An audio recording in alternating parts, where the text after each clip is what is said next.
This video contains spoilers for Werewolf by Night. Werewolf by Night turned out to be a very delightful surprise, even from the intro at the beginning with a special presentation title scene, and then followed by the Marvel Studio title scene that got torn up by the werewolf claw. But did you notice that the audio also turned into monoaural audio? Along with the black and white monochromatic film shot, the standard Marvel Studio theme also shifts into the minor key. This musical shift is usually used to denote a darker, more sinister side of the story that we're going to see. And it's also a great signifier that what we're going to see is not just going to be a beautiful eye candy that one would expect to see from a regular Marvel Studios project, but it also signifies that the director, Michael Giacchino, who is actually a musical composer, has some treats for us cinematically and orchestrally. Especially considering that this is his first outing as a film director. When Giacchino conceived this project as a monochrome black and white presentation, it wasn't until the third cut of the film that Kevin Feige approved this project to be presented in black and white. It would have been an interesting artistic choice, albeit rather limiting, should Werewolf by Night chose to remain as a monoaural presentation. After all, Hayao Miyazaki's The Wind Rises was a fully mono audio presentation, and the limitation of technology has often become a spark for creativity. But Werewolf by Night didn't choose to go down that path. The monoaural audio immediately spreads out into the full surround mix. It's complementary to Giacchino's background in Sound of Music that this full surround mix are actually utilized very well in the movie, even to the point that if you listen to this movie with a proper sound system, one that can give you a 3D surround sensation, you would be able to determine the directionality of sounds. For instance, in one shot when Elsa approaches a gramophone, you can actually hear the gramophone shifting from behind the camera to the left side of the camera to the front as the camera moves around it. The auditorial restraint is not the only barrier that Giacchino stepped back from. Many of the cinematic presentations from the black and white era use the academic aspect ratio. While certainly this wouldn't have called for the slightest attention for those who are used to modern era filmmaking, it would have been more chronologically prudent to utilize a 4:3 aspect ratio should they wish to actually call back to this monochromatic monster movie era. Another nice Easter egg is the existence of changeover cue. This thing right here. It's a callback from the time when movies are exhibited in theaters using reels of film, where one reel is usually about 15 minutes long. This means, for a 2-hour feature presentation, they would need to change the reel several times. And to mark the moment when the projectionists need to switch from one reel to another is marked by these cigarette burns. There are usually 2 of them.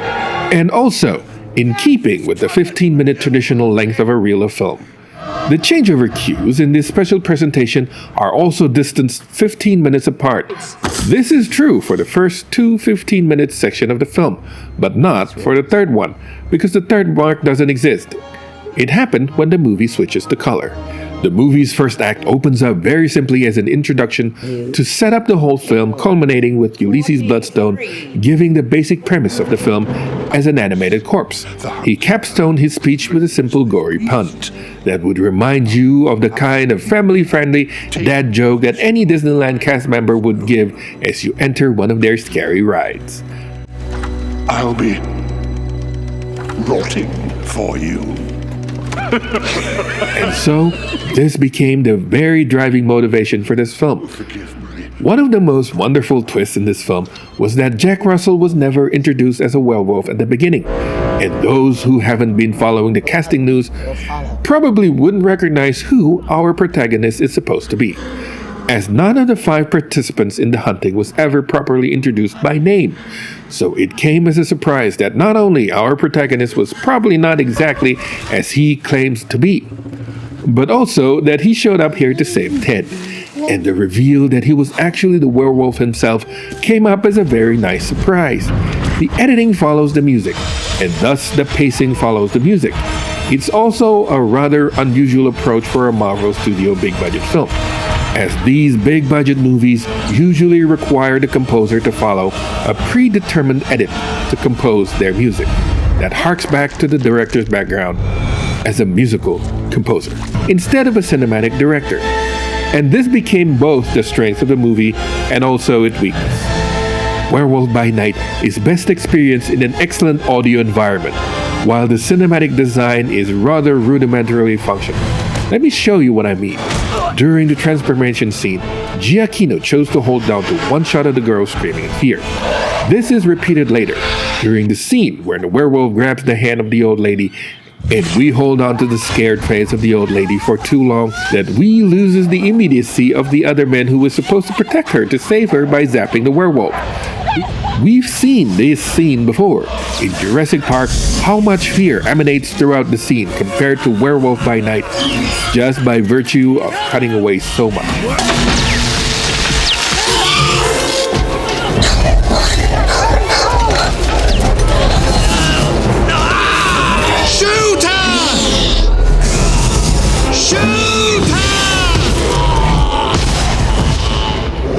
While the scene gave some breathing room for the music to swell, this became an example of the weakness of the director as a musician first, instead of a cinematic storyteller first.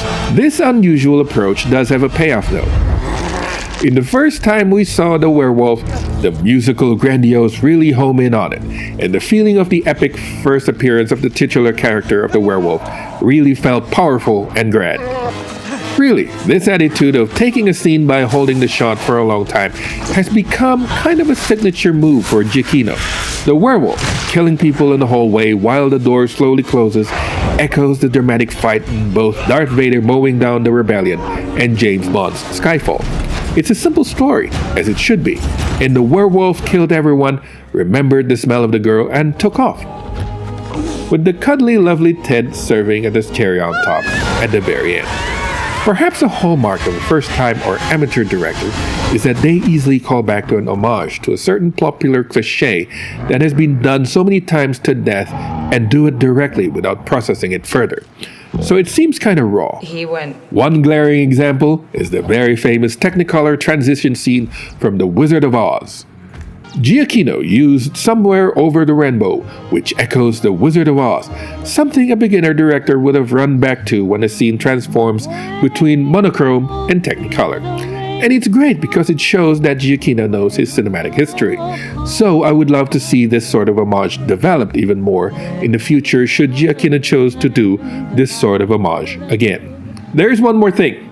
Once the movie turned back into color, it didn't transform into a modern digital film look. Instead, it's nice how they're still using film emulation for the color scene at the end here.